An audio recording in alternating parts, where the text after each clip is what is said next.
Les ISOPOC de la compagnie ISO Acoustics, une compagnie canadienne, sont des petites rondelles en polymère, caoutchouc, plastique et aluminium qu'on peut insérer sous les haut-parleurs pour contrôler les basses fréquences, les mids, les hautes.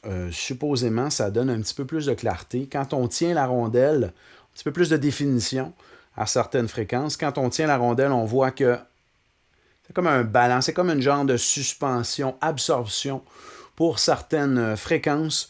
Je l'ai essayé ici en studio, j'étais un peu sceptique, je l'ai essayé en studio, je l'ai mis sous mes paires de haut-parleurs Adam A77X.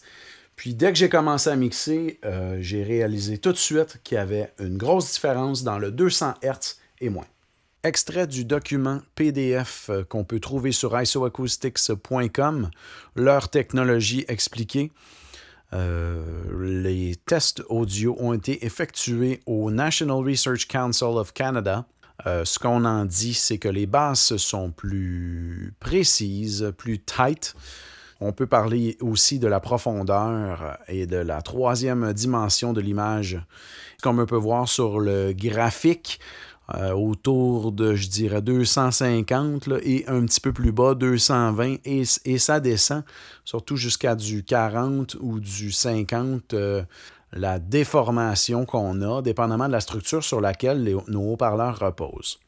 Ce qu'on peut voir sur le site web isoacoustics.com, les dimensions de l'ISOPOC, 3 cm de haut par 6 cm de diamètre. On voit aussi certains témoignages d'experts. Chenzo Townsend, un UK-based producer, un ingénieur qui a travaillé avec U2, Snow Patrol, Florence and the Machine, James Blunt, et plusieurs autres qui dit entendre vraiment une différence pour lui. L'ingénieur légendaire Eddie Kramer, qui a travaillé avec des artistes comme Jimi Hendrix, Led Zeppelin, les Rolling Stones, nous parle de son image de mixing, le panning, le gauche, le droite, le centre, qui s'est amélioré instantanément pour lui. C'est pas un produit qui est extrêmement dispendieux. Par contre, la paire est environ 80 $ canadiens. Quand on parle de 4 sous chaque haut-parleur, ça monte à un certain prix. On a déjà bien insonorisé le studio ici et il est bien traité en acoustique. Cependant, on a vu une extrême différence avec ça, comparativement au foam d'une autre compagnie qu'on avait sous les haut-parleurs auparavant. Pour plus d'informations, www.isoacoustics.com, distribué au Canada par SCV Distribution. Merci, à bientôt.